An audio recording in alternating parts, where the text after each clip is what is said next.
आज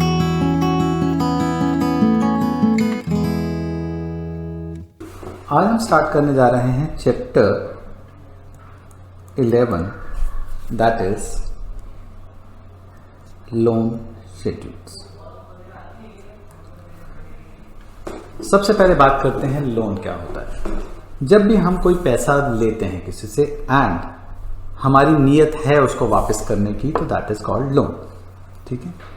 अब अगर मान लो मैंने पैसा लिया है तो मुझे वापस तो करना होगा, अनलेस कि मेरे नाम के पीछे, मतलब मेरा नाम नीरव मोदी नहीं है, मेरा नाम विजय माल्या नहीं है, मुझे पैसा वापस करना होगा। अब लोन जब मुझे वापस करना है तो 3 तरीके से मैं लोन वापस कर सकता हूं। फर्स्ट मेथड, मैं एक्यूमुलेटेड वैल्यू वापस करता हूं। इट मींस कि मैंने कहा जी मैं आपसे लोन ले रहा हूं, इसके ऊपर इंटरेस्ट ऐड करते रहो, मेरे पास 5 साल तक कोई पैसा नहीं है देने के लिए, 5 साल के बाद मैं इकट्ठा विद इंटरेस्ट आपका सारा पैसा लौटा दूंगा। ठीक है। यानी कि मैंने एक बार लिया, सपोज 1 लाख रुपए लिया, मैंने कहा जी 1 लाख रुपए तो मैं ले रहा हूं, मैं ना इंटरेस्ट नहीं दे पाऊंगा इसका हर साल, आप इसको कंपाउंड करते रहो, से 10% रेट ऑफ इंटरेस्ट है 5 साल के लिए, तो 5 साल के बाद आपका जो भी अमाउंट बनेगा वो मैं आपको पे करने को रेडी हूं। तो ये केस हो गया आपका एक्यूमुलेटेड वैल्यू का। सेकंड होता है इंटरेस्ट ऑनली लोन, जिसमें आप क्या करते हैं, आपने लोन लिया, आप कहते हैं मैं सिर्फ इंटरेस्ट ही पे कर पाऊंगा इसका 5 साल तक, 5 साल के बाद मैं आपका जो प्रिंसिपल अमाउंट है वो रिटर्न कर दूंगा। इट मीन्स अगर आपने 1 लाख का लोन लिया से 10% रेट ऑफ इंटरेस्ट पे, तो आप हर साल के एंड पे 10-10 हजार रुपये वापस करेंगे, 5 साल खत्म होंगे, 5 साल के एंड पे 10 हजार देंगे, प्लस में 5 साल के एंड पे आप 1 लाख रुपए उसका प्रिंसिपल भी लौटा देंगे। This is the case of interest only loan. Third case, जो कि हमारा इस चैप्टर में हम मेनली स्टडी करने वाले हैं, कि वी पे the loan in installments and each installment consists of interest for that period, interest तो होगा ही होगा, प्लस में some portion of principal। यानी कि आपने इंस्टॉलमेंट दी, उस इंस्टॉलमेंट के अंदर उस पीरियड का इंटरेस्ट तो है ही। जैसे मान लो ना, सीधा सा एक बात करते हैं, मैंने 1 लाख का लोन लिया, मैंने बोला जी मैं 10,000 रुपये तो इंटरेस्ट देना है मैंने, ठीक है। मैंने बोला मेरे पास ना इस साल 30,000 रुपये आ गए हैं, तो मैंने क्या किया, 10,000 का लोन का इंटरेस्ट दिया, साथ में 20,000 एडिशनल वापस कर दिए। अब जैसे ही मैं 20,000 एडिशनल वापस करूंगा तो क्या होगा, मेरा प्रिंसिपल अब कम होकर कितना रह गया, 80,000 रह गया। अब प्रिंसिपल 80,000 रह गया तो अगले साल मुझे 8,000 रुपये इंटरेस्ट देना पड़ेगा, 10,000 देने की जरूरत नहीं पड़ेगी। तो इस तरह से मैं हर इंस्टॉलमेंट के अंदर थोड़ा थोड़ा एडिशनल पैसा वापस करता जा रहा हूं, जिसकी वजह से मेरा इंटरेस्ट भी खत्म हो गया एंड कुछ टाइम के अंदर मेरा प्रिंसिपल भी खत्म हो गया। ये तो हो गया जहां पर मैं रैंडम पेमेंट्स कर रहा हूं, कि मैं बोल रहा हूं जितने मेरे पास एक्स्ट्रा पैसे होंगे मैं आपको रिटर्न करता रहूंगा, जितने एक्स्ट्रा पैसे होंगे मैं आपको वापस करता रहूंगा, वो मेरा प्रिंसिपल लेस करते रहना। इसकी बजाय अगर मान लो मैं ये कहूं जी मुझे आप ना ये बता दो कि मुझे कितने की इंस्टॉलमेंट देनी है, जिससे कि मेरा 5 साल में या 8 साल में कुछ भी पीरियड में डिसाइड करूं, उतने पीरियड में मेरा इंटरेस्ट भी पे ऑफ हो जाए और मेरा प्रिंसिपल भी खत्म हो जाए। ठीक है। यानी मैं इक्वल अमाउंट ऑफ इंस्टॉलमेंट चाहता हूं, मैं इतने रुपए की एन्युटी चाहता हूं, ताकि मेरा इतने पीरियड के अंदर लोन भी खत्म हो जाए और मेरा ओरिजिनल प्रिंसिपल जो है वो भी पे आउट हो जाए। क्योंकि अगर मैं इंटरेस्ट ऑनली लोन पे रहता हूं, ठीक है, तो हर साल इंटरेस्ट जा रहा है, मेरा कैपिटल एज इट इज पड़ा हुआ है, वो मुझे जब भी वापस करना तो पड़ेगा ही। ठीक है। बट उसकी बजाय अगर मैं साथ साथ में थोड़ा थोड़ा प्रिंसिपल भी पे करता रहूं तो मेरा किस्तों में पे हो जाएगा। ठीक है। सो लोन शेड्यूल के अंदर हम ये पढ़ने वाले हैं कि कितने रुपए की एन्युटी पे की जाए, सो दैट कि हमारा विद इंटरेस्ट एंड प्रिंसिपल हमारा पूरा लोन एक पर्टिकुलर पीरियड के अंदर पे आउट, मतलब पे हो जाए। तो इसको एक एग्जाम्पल से समझते हैं। कंसेप्ट इसमें वही चलेगा कि present value of inflow is equal to present value of outflow. Present value of inflow is equal to present value of outflow. यानी कि आपने जो लोन लिया है वो आपके लिए इनफ्लो है, जो आप किस्तें दे रहे हैं वो आपके लिए आउटफ्लो है। तो लोन का amount should be equal to the present value of loan, तो लोन का अमाउंट ही है, present value of loan should be equal to present value of the installment paid. ठीक है, और अगर आप इसको बैंक के पॉइंट ऑफ व्यू से सोचें तो क्या होगा कि बैंक के लिए लोन जो दे रहे हैं वो क्या है, आउटफ्लो है, तो उनके लिए प्रेजेंट वैल्यू ऑफ आउटफ्लो क्या हो गया, लोन का अमाउंट हो गया। उनके लिए प्रेजेंट वैल्यू ऑफ इनफ्लो क्या होगा, जो उन्होंने आपसे इंस्टॉलमेंट्स लेनी है। चलिए इसको एक एग्जाम्पल से समझते हैं। फर्स्ट देखिए जरा, a bank lends a company 1,50,000 at a fix rate of interest of 10% per annum। Bank ने 1.5 लाख रुपए दिया 10% पर annum में, 8 इंस्टॉलमेंट में पे करना है। Calculate the amount of each payment, तो मान लेते हैं ईच इंस्टॉलमेंट इज ऑफ के अमाउंट, तो 1 2 3 अप टू 8 के रुपीज की पेमेंट्स हैं। अगर के रुपीज की 8 पेमेंट्स की मुझे प्रेजेंट वैल्यू चाहिए हो जो बैंक को मिलने वाला है, तो के 8 मिलेगा, के8 मिलेगा।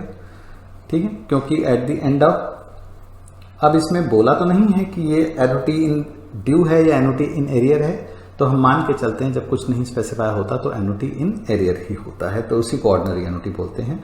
सो this is the present value of what the bank is getting and this is the present value what the bank is paying.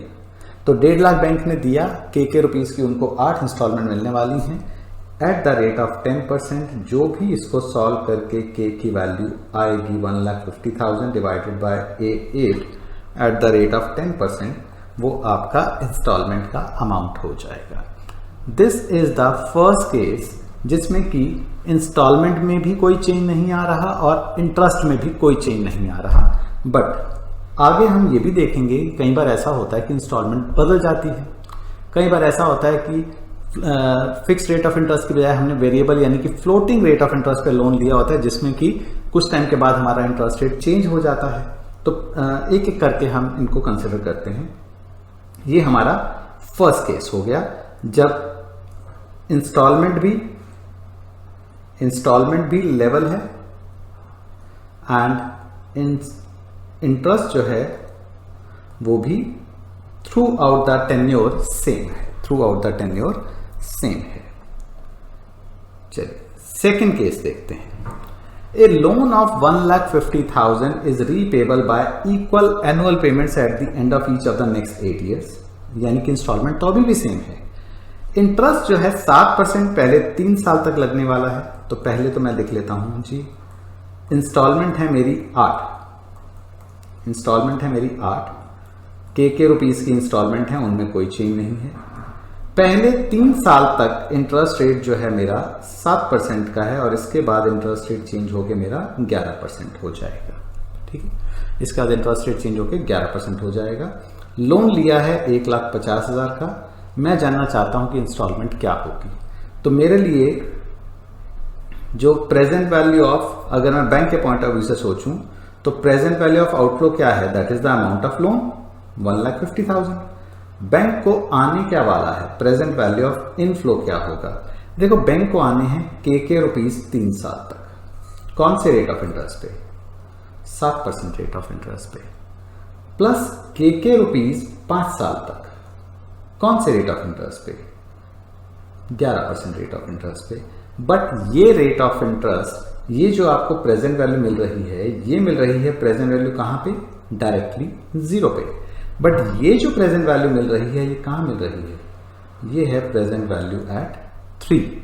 But हमारा जो 1.5 लाख है वो तो हमारा प्रेजेंट वैल्यू एट 0 है, तो इसका मतलब हमें दोनों को 0 पे लेके आना पड़ेगा, तो इसको V3 करना पड़ेगा।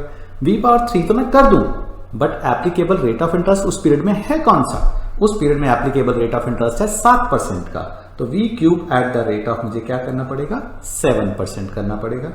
इसको सिंप्लीफाई करके के कॉमन लेके A3 eight the rate of 7% table से मिल जाएगी, A5 eight the rate of 11% आपको कैलकुलेट करना पड़ेगा and V³ eight the rate of 7% आपको ये टेबल में मिल जाएगा, इज इक्वल टू 1,50,000। इसके इक्वेट करके आप के की वैल्यू फाइंड कर सकते हैं। So this is the case, second case, when installment remain same but but the rate of interest varies with time. देखो रेट ऑफ इंटरेस्ट जो होता है ना, जैसे इन्होंने आपने देखा कि पहले 3 साल तक उन्होंने कम रेट ऑफ इंटरेस्ट दिया, बाद में 11% कर दिया। ठीक है, ऐसा ना अक्सर हाउसिंग लोन वाली जो कंपनीज होती हैं ना, वो जैसे आपने अगर कभी नोटिस किया हो, आज से एक दो साल पहले स्टेट बैंक ऑफ इंडिया ने हाउसिंग लोन के ऊपर एक वो यूएसपी था उनका कि नॉर्मल रेट ऑफ इंटरेस्ट 8.5% चल रहा था उस टाइम, बट उन्होंने बोला कि मैं एग्जांपल दे रहा हूँ जस्ट कि 8.5% नॉर्मल या 9% नॉर्मल चल रहा था, rate of interest is 8% for the first 3 years, 8% for the first 3 years, यानी कि आपका उसके बाद रेट ऑफ इंटरेस्ट नॉर्मल पे चला जाएगा जो भी 9% है, 10% है, बट पहले 3 साल तक आपका रेट ऑफ इंटरेस्ट जो रहेगा सिर्फ 8% रहेगा। अब बंदे को लगता है यार कि क्या फर्क पड़ेगा? फर्क बहुत पड़ेगा, क्योंकि जब आपका इनिशियल अमाउंट ऑफ लोन होता है, आपका सारे का सारा लोन है, जो भी आप इंस्टॉलमेंट पे कर रहे होते हैं उसमें पहले उस पीरियड का इंटरेस्ट लगेगा, और जो आप एक्स्ट्रा पैसा दोगे वो आपका प्रिंसिपल लेस होता है। तो अगर इनिशियल ईयर्स के अंदर आपका इंटरेस्ट का पोर्शन कम हो जाए तो इसका मतलब आप तो उतना ही पैसा दे रहे हैं, तो आपका लोन जल्दी खत्म होगा ना, आपका जो प्रिंसिपल है वो ज्यादा अमाउंट का पे होगा, इसलिए अगले साल जो आपको लोन के ऊपर इंटरेस्ट देना पड़ेगा वो कम अमाउंट का देना पड़ेगा। ठीक है, अक्सर आप लोगों ने ना ये सुना होगा, कई बार ऐसा होता है 2 लोग ना डिस्कशन कर रहे होते हैं, मतलब जिन्होंने कोई हाउसिंग लोन या पर्सनल लोन लिया होता है, ज़्यादातर हाउसिंग लोन वाले ही ये शिकायत कर रहे होते हैं, कहते हैं यार मैं ना, अगर मान लो मैं ये कहूँ कि किसी ने 10 लाख का लोन लिया हो ना, अगर हाउसिंग लोन 10 लाख का अगर हाउसिंग लोन लिया हो 20 साल का, सपोज 8% या 9% का सपोज रेट ऑफ इंटरेस्ट होता है, नहीं आजकल, है तो आजकल कम 7.5 के आसपास होगा, 9% होता तो उनकी जो इंस्टॉलमेंट बैठती है ना पर लाख के ऊपर, वो 850 के आसपास बैठती है, यानी कि 1 लाख रुपए के आसपास उनको साल का इसका इंस्टॉलमेंट देना पड़ता है, मतलब अप्रॉक्सीमेटली 8400 रुपीज पर लाख के ऊपर हो गई, तो 84,000 के आसपास, 84 इंटू 12 कर लिया तो वो अप्रॉक्सीमेटली 1 लाख के आसपास दे रहे होते हैं। इस 1 लाख में 9%, 10 लाख का 9% अगर कैलकुलेट करूं, जबकि आप साथ साथ में देते भी जा रहे हैं, तो भी चलो मैं for the sake of simplicity मैं मंथली पेमेंट्स को भूल जाता हूं, मैं कहता हूं चलो 1 लाख रुपए आप साल का ही दे रहे हैं, तो 90,000 तो आपने इंटरेस्ट देना था, आपने दिया है कितना? 1 लाख रुपए। 90,000 आपने इंटरेस्ट देना था, आपने दिया 1 लाख रुपए, आपका प्रिंसिपल सिर्फ कितना कम हुआ? 10,000 कम हुआ। अगले साल आपका प्रिंसिपल कितना रह जाएगा? 9,90,000 रह जाएगा। अगले साल फिर आपने 1 लाख रुपए दिए, 90 इसके ऊपर 9%, यानी कि अप्रॉक्सीमेटली आपका अगर देखें तो 9,90,000 के ऊपर 9% इंटरेस्ट, 89,000 तो आपका इंटरेस्ट ही बनता है। आपने अगर फिर से 1 लाख दे भी दिया तो भी आपका क्या होगा? 10,900 रुपये आपके इंटरेस्ट प्रिंसिपल के कम हो जाएंगे। ठीक, यानी कि आपका 9,79,200 आप 2 लाख दे चुके हैं, मगर आपका प्रिंसिपल सिर्फ कितना कम हुआ है? अप्रॉक्सीमेटली 21,000 कम हुआ है।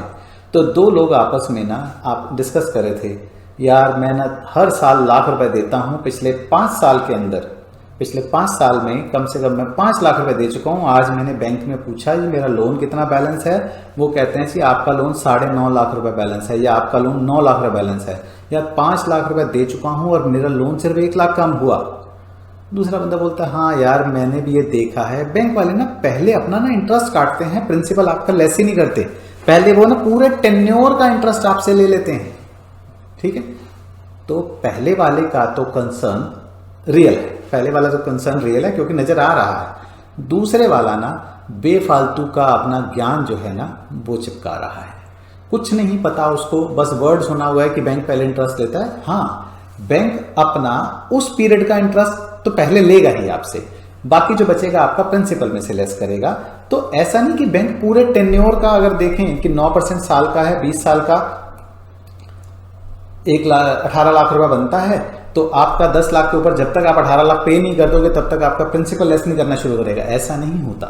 बैंक अपने उस पीरियड का इंटरेस्ट लेता है, जो आप एक्स्ट्रा पैसे देते हो वो आपका प्रिंसिपल लेस कर देता है। मतलब बैंक कुछ भी नाजायज नहीं कर रहा आपके साथ। और जो दूसरा बंदा ज्ञान दे रहा है ना, वो व्हाट्सएप के और फेसबुक के जो ज्ञानी होते हैं ना, कि उस यूनिवर्सिटी से जो पास होते हैं, तो उसका ज्ञान है कि हाँ बैंक तो पहले इंटरेस्ट चार्ज करता है। बैंक पहले इंटरेस्ट नहीं चार्ज करता, बैंक इंटरेस्ट चार्ज करता है अपने उस पीरियड का, और जो आप पैसा एक्स्ट्रा देते हो वो आपका प्रिंसिपल में से लेस कर देता है। बिकॉज इनिशियल ईयर्स के अंदर लोन का अमाउंट ज्यादा होता है, इसलिए इंटरेस्ट का पोर्शन ज्यादा चला जाता है और प्रिंसिपल कम हो रहा होता है, कम डिपॉजिट हो रहा होता है। बट लेटर ईयर के अंदर जब आपका प्रिंसिपल काफी सारा उतर चुका होता है, तो पेमेंट तो आप अभी भी उतनी कर रहे हैं, बट होगा क्या कि आपका लोन का अमाउंट, जो इंटरेस्ट का पोर्शन है वो कम हो जाएगा और जो प्रिंसिपल का पोर्शन है वो ज्यादा हो जाता है। ठीक है, तो जैसे मैंने कहा कि अगर यहां पर बैंक ने आपको ऑफर दिया होता जी 7% है पहले 3 साल के लिए, और बाद में मतलब ओवरऑल 9% रखने की बजाय बैंक ने आपको बोला होता जी पहले 3 साल तक हम आपसे 7% लेंगे और उसके बाद 9% की बजाय हम 9.1% लेंगे। ठीक है, बैंक को जितना इंटरेस्ट मिलना था उतना मिल रहा है, बट आपके लिए बेनिफिशियल कैसे हो जाता कि जैसे आपने पहले साल 90,000 रुपया इंटरेस्ट दिया, आप कितना देते 70,000 देते, तो आपका प्रिंसिपल जो है वो 30,000 पे होता। ठीक है, तो दिखने में कुछ नहीं फायदा लगता इसका कि इनिशियल पहले 3 साल के लिए रेट ऑफ इंटरेस्ट उन्होंने 1.5% कम कर दिया, बट ओवरऑल अगर आप देखोगे तो काफी फायदे वाली चीज होती है। तो समझाने वाली बात है कि अगर समझ आ जाए तो ठीक है, नहीं तो बंदे को लगता है पहले 1% कम ले रहे हैं, 3 साल तक 1% कम दे रहे हैं तो क्या हो गया, बाद में 0.1% फालतू भी तो ले रहे हैं ना अगले 17 साल तक।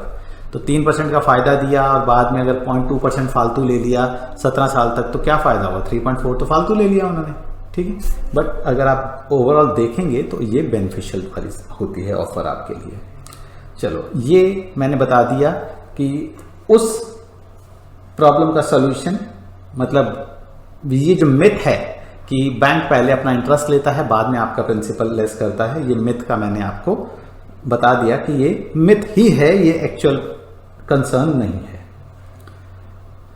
थर्ड सिनेरियो आते हैं जिसमें कि इंस्टॉलमेंट का अमाउंट चेंज होता है। देखो, कई बार ऐसा होता है कि जब आप लोन लेते हैं, आपको पता है कि यार मैं पहले अभी 3-4 साल तक तो मैं कम पैसा पे कर पाऊंगा, बट उसके बाद मेरे जो ऑलरेडी लोन्स चल रहे हैं ना वो मेरे खत्म हो जाएंगे। सपोज मैंने ये सोचा कि हाउसिंग लोन की इंस्टॉलमेंट मैंने आज लिया हाउसिंग लोन, उसकी इंस्टॉलमेंट शुरू हो गई। मेरा अभी कार लोन चल रहा है, बट वो 3 साल के बाद कार लोन खत्म हो जाएगा। तो मैंने सोचा यार लोन तो मेरे ऊपर ही है ना, जितना जल्दी उतारूं अच्छा ही है।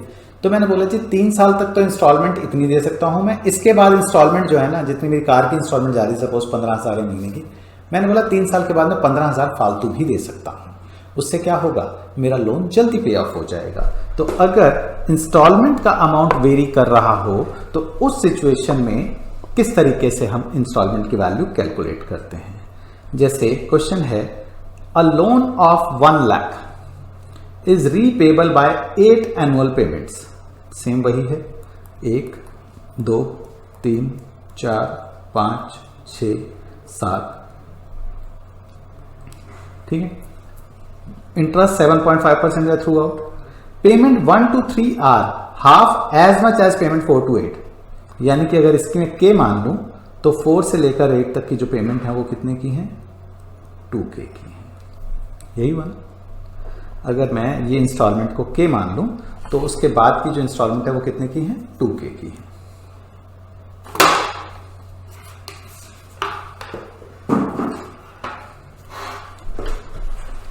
ठीक, अब मुझे निकालना है कि installment calculate amount paid in first year, यानी I have to find the value of k. अगर amount paid in the 4th year बोला होता, 5th ईयर बोला होता, तो इसका मतलब होता मुझे 2K की वैल्यू निकालनी पड़ती, बट इन एनी केस मुझे के की वैल्यू तो फाइंड करनी ही पड़ेगी। तो रेट ऑफ इंटरेस्ट तो सेम है, प्रेजेंट वैल्यू क्या होगी, KA3 eight the rate of 7.5%, KA3 at the rate of 7.5% plus 2KA5 at the rate of 7.5%. This gave us the present value at time 0, but this gave us the present value at time 4. Sorry, present value at time 3. इसकी present value 3 पे आ गई, इसको v power 3 से multiply करूंगा, 7.5% rate of interest पे पहुंच गया 0 पे, और इसको मैं इक्वेट कर दूंगा 1,50,000 के कॉमन ले लूंगा। ठीक है, A3 की वैल्यू मुझे 7.5% पे कैलकुलेट करनी पड़ेगी बिकॉज टेबल नहीं दी होती 7.5% पे, plus 2A5 eight the rate of 7.5% into V3 eight the rate of 7.5%। इस पूरे पोर्शन को सिंप्लीफाई करके तो K इंटू समथिंग आ जाएगा, दैट समथिंग को 1,50,000 के नीचे ले जाएंगे तो हमारा K का वैल्यू निकल जाएगा। ठीक है, हमारा K का वैल्यू निकल जाएगा। सो समझ आ गया कि अगर इंस्टॉलमेंट वेरी कर रही हो या रेट ऑफ इंटरेस्ट वेरी कर रहा हो तो इंस्टॉलमेंट का अमाउंट हम कैसे कैलकुलेट करते हैं। ठीक है, क्वेश्चन आपको ये भी हो सकता है कि दोनों चीजें वेरी कर रही हो, इंस्टॉलमेंट भी वेरी कर रही है और आपका जो इंटरेस्ट का अमाउंट है, इंटरेस्ट का रेट है, वो भी वेरी कर रहा है। ठीक है, तो दोनों सिचुएशन आपकी हो सकती है।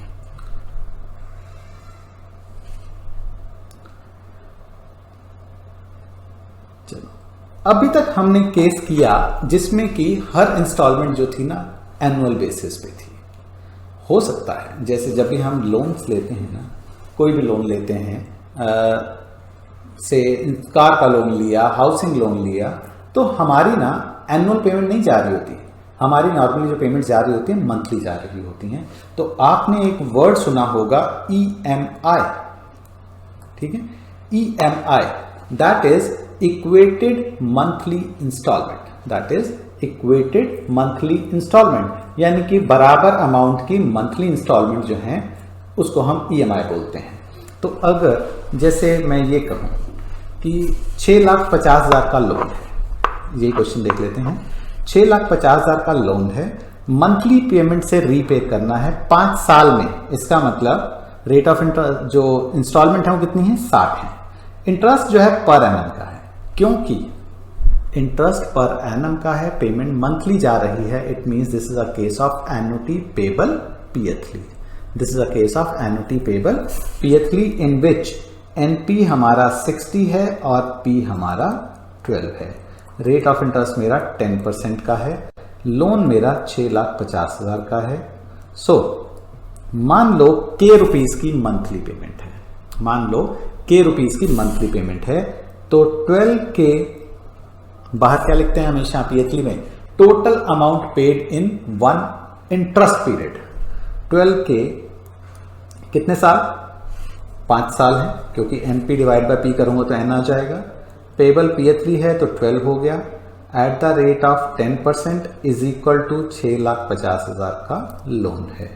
इससे हमारी K की वैल्यू निकल जाएगी। कैलकुलेशन पार्ट मैं नहीं कर रहा, वो आप खुद कर सकते हैं। तो जो भी K की वैल्यू आएगी that is the monthly rate of monthly installment जो आपको अगले 5 साल तक इन एरियर पे करनी होगी। ठीक है जी, तो ये सिनेरियो हो गए जिसमें कि अलग अलग केसेस हमने कंसिडर किए। पहला जिसमें कि इंस्टॉलमेंट लेवल थी, सेकंड केस जिसमें इंटरेस्ट रेट वेरी कर रहा था बट इंस्टॉलमेंट सेम थी, थर्ड केस जिसमें इंस्टॉलमेंट वेरी कर रही थी बट इंटरेस्ट रेट सेम था, फोर्थ हमने लिया जिसमें कि ये वाला केस जिसमें कि इंटरेस्ट पर एनम का दिया था बट पेमेंट जो हो रही थी मंथली हो रही थी, यानी कि इंटरेस्ट का इंटरवल और पेमेंट का इंटरवल मैच नहीं कर रहे थे। कई बार क्या होता है कि आप एक लोन लेते हैं, आपको अगर EMI बताई गई, ठीक है, तो हो सकता है कि आपने बोला कि मुझे 5 साल में पे करना है, तो आपको पिछले वाले मेथड के हिसाब से आपको EMI बता देंगे। आप लोन लेते हैं और आप कहते हैं जी मैं हर महीने इतना पे कर सकता हूं। आपने नहीं पूछा कि मुझे कितना पे करना होगा, अगले 5 साल तक कितना पे करना होगा, अगले 3 साल तक। आप कहते हैं मैं जी हर महीने इतना पे कर सकता हूं, अब मुझे बताओ कि कितने टाइम में मेरा लोन खत्म होगा। अब हर महीने इतना पे कर सकते हैं तो जरूरी तो नहीं है कि आपका जो नंबर ऑफ पेमेंट्स आए वो होल नंबर में आए। मैंने बोला जी मैं 1 लाख रुपए का लोन लेता हूं, मैं 1 लाख का लोन लेता हूं, हर महीने 3,000 रुपये दे सकता हूं मैं। इंस्टॉलमेंट कैलकुलेट करते तो हो सकता है कि इंस्टॉलमेंट अगर मान लो 5 साल की कैलकुलेट करते, अगर 1 लाख का लोन है तो अप्रॉक्सीमेटली 2100 के आसपास इंस्टॉलमेंट आती। मैंने बोला नहीं, मैं 3000 दे सकता हूँ हर महीने, तो मुझे जो है ना अपना लोन जल्दी से जल्दी चुकाना है। वो कहते ठीक है 3 साल में पे कर दो, आपकी इंस्टॉलमेंट 3200 आएगी। मैंने कहा मैंने बोला ना 3000 दे सकता हूँ, मतलब 3000 से ज़्यादा नहीं दे सकता और 3000 से कम मैं देना नहीं चाहता, मैं 3000 ही देना चाहता हूँ। आप मुझे बताओ कितनी इंस्टॉलमेंट लगेंगी। उन्होंने बताया कि सर नंबर ऑफ इंस्टॉलमेंट आपकी फॉर एग्जाम्पल बैठ रही हैं 27.80। अब बंदा कहता है 27 तो समझ आता है, 0.80 इंस्टॉलमेंट क्या हुई। कहते हैं मेरी तो सैलरी हर महीने के एंड पे आती है, तो 27.80 अगर है भी तो मैं 27 तो आपको इंस्टॉलमेंट दूंगा। अब 0.80 है, इसका मतलब इंस्टॉलमेंट पूरी तो नहीं है। कहता दूंगा तो मैं आपको अगले महीने के एंड पे ही, जब मेरी सैलरी आएगी। आप मुझे बताओ कितना पैसा देना होगा। यानी यहां उसके 2 कंसर्न हुए। पहला कंसर्न क्या हुआ कि लोन का अमाउंट ले लिया, इतने की अगर मैं पेमेंट्स करता हूं तो कितनी मुझे फुल इंस्टॉलमेंट देनी पड़ेंगी और कितना मेरा बचा हुआ पैसा होगा जो मुझे फुल इंस्टॉलमेंट्स खत्म होने के 1 पीरियड के बाद पे करना होगा। आई बात समझ में कि मेरा कंसर्न क्या है, कितनी फुल इंस्टॉलमेंट जाएंगी और कितना अमाउंट मुझे फुल इंस्टॉलमेंट्स खत्म होने के बाद प्रोपोर्शनेट अमाउंट, रिड्यूस्ड अमाउंट मुझे अगले पीरियड के एंड में, अगर मंथली है तो अगले महीने के एंड पे, ईयरली है अगले ईयर के एंड में, हाफ ईयरली है तो अगले हाफ ईयर के एंड में, क्वार्टरली है तो अगले क्वार्टर के एंड में कितना पे मुझे करना होगा। ठीक है, एक क्वेश्चन देखते हैं। पहले रिवर्स में पढ़ते हैं। To settle a debt with interest at 12% पर एनम कंपाउंडेड सेमी-एनुअली, यानी कि 6% पर हाफ ईयर का इंटरेस्ट है। इंस्टॉलमेंट भी 15 उसने हाफ ईयरली दी हैं, 15 half yearly payments of ₹400 each. ठीक है, और 16th हाफ ईयर पे यानी कि 8 ईयर पे उसने ₹292.39 की और इंस्टॉलमेंट दी है। बताओ उसका अमाउंट ऑफ डेट कितना था। तो हम क्या देख रहे हैं, हम कह रहे हैं 400 तो उसने दिया 15 पीरियड तक, तो 400 की तो हो गई 15 payments at the rate of 6%, क्योंकि रेट ऑफ इंटरेस्ट भी हाफ ईयरली है और पेमेंट भी हाफ ईयरली है। प्लस में ₹292.39 उसने 6 महीने बाद दिया है। इसका मतलब 15 पेमेंट्स तो होगी 7.5 साल में, 7.5 ईयर में। तो अब 16th पेमेंट जो है उसकी वो 8 साल के एंड पे आएगी, बट यहां पर तो हम 16 लिखेंगे। रीजन क्या, क्योंकि रेट ऑफ इंटरेस्ट हमें हाफ ईयरली दिया है, तो 16th हाफ ईयर के एंड पे बाकी पैसा दे देंगे। ये सारी calculation eight the rate of, हम अगर 6% कैलकुलेट कर लें तो that will give us the amount of loan. तो बेसिकली लोन का अमाउंट क्या होता है, present value of inflow. Loan आपने दिया है, उसके बदले में आपको जो आ रहा है उसी की प्रेजेंट वैल्यू तो आप दोगे। तो 400 रुपये आपको आना है 15 इंस्टॉलमेंट तक, और 16वीं इंस्टॉलमेंट आपको 400 की ना के 292 की आनी है। तो इससे आपका लोन का अमाउंट निकल जाएगा।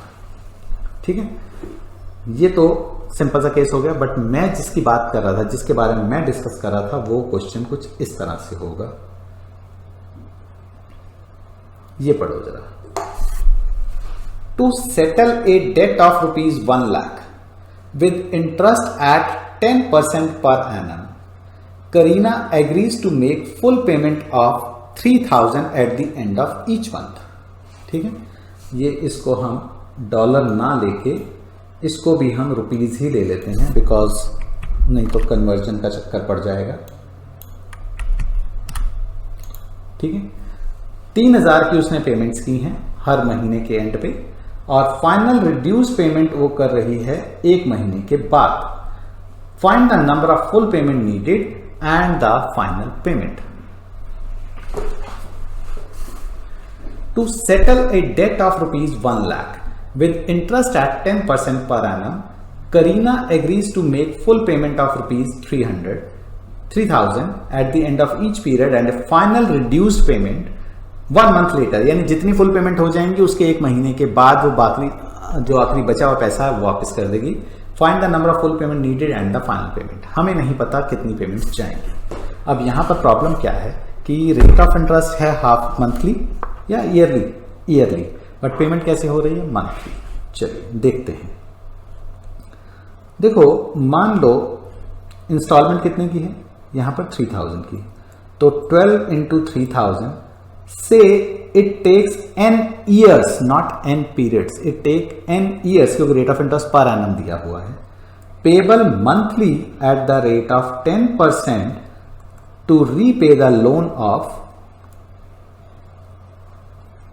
1 लाख। 1 लाख के लोन को चुकाने के लिए n ईयर्स लगते हैं। अब यहां पर n हमारा जरूरी तो नहीं है कि n हमारा होल नंबर ही आएगा, कोई बात नहीं।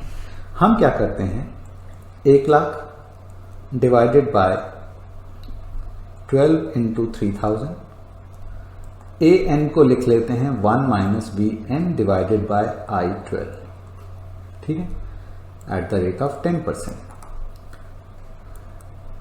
1 लाख डिवाइडेड बाय 36,000, आई 12 की वैल्यू क्या हो जाएगी, 12 इंटू 1.10 रेस्ट पावर 1 बाय 12 minus 1 is equal to 1 minus 1.10 raised power minus n, ठीक है। चलिए मैं इसको सिंप्लीफाई करूं अगर, तो 1.10 raised power 1 divided by 12 minus 1 into 1 lakh into 12 divide by this, तो डिवाइड बाय 3000 ही कर देता हूं सीधा मैं, ये आ गई 0.26584, ये वैल्यू आई 1 minus 1.10 raised power minus n की। मुझे लॉग लेना पड़ेगा, तो 1.10 रेस्ट पावर माइनस n की वैल्यू आ गई 0.734195, ठीक है। अब taking log on both the sides, तो log of this divided by log of 1.10, n की वैल्यू आ गई 3.24 ईयर्स। मेरे ईयरली पेमेंट तो हो ही नहीं रही, मेरी तो मंथली पेमेंट हो रही है, तो इतने ईयर्स हैं, तो इस ईयर को अगर मैं 12 से मल्टीप्लाई कर लूं तो मेरे आ गए 38.90 मंथ्स, 38.90 मंथ्स, ठीक है, इतने महीने लगेंगे। अब देखो 38.90 मंथ्स का मतलब हुआ 38 तो मैं पूरी इंस्टॉलमेंट दूंगा, तो नंबर ऑफ फुल इंस्टॉलमेंट्स हो गई मेरी 38, और a final reduced instalment at the end of 39th month, ठीक है, जो कि कितने की होगी, से अमाउंट x की है, तो अब मैंने जो 1 लाख का लोन लिया था, दैट इज इक्वल टू पिछले वाले, ये करीना वाला क्वेश्चन है, पिछले कैटरीना वाले क्वेश्चन पे अगर आए तो मैंने 12 इंटू 3000 कितनी, n कितना हो गया, NP मेरा 38 है, 38 फुल इंस्टॉलमेंट है, पेबल मंथली है, तो 38/12, इतनी तो मैंने इंस्टॉलमेंट्स में जो पैसा दिया, फुल इंस्टॉलमेंट पैसा दिया, उसकी प्रेजेंट वैल्यू है, प्लस x रुपीज कब देने हैं, 39 मंथ पे, तो 39/12, तो दिस इज द अमाउंट जो मेरा इंस्टॉलमेंट फुल इंस्टॉलमेंट जा रहा है, और ये है जो मैंने 39th मंथ पे दिया है। दोनों का समेशन किसके बराबर होना चाहिए, दोनों का समेशन होना चाहिए जितना मैंने लोन लिया था। इसको सिंप्लीफाई करके एट द रेट ऑफ 10% हमारा x का वैल्यू निकल आएगा, जो भी x का वैल्यू होगा that give us the amount of reduced instalment, वो अप्रोक्सीमेटली जैसे 2700 समथिंग आएगी। तो जो भी आएगी, हमें ऐसा कोई थंब रूल नहीं है कि 0.9 है तो 90% ही आनी चाहिए, ऐसा कुछ नहीं है। तो जो भी आएगी वो हमारा x का वैल्यू बताएगा कि हमें कितना रिड्यूस्ड इंस्टॉलमेंट पे करना होगा, ठीक है। चलिए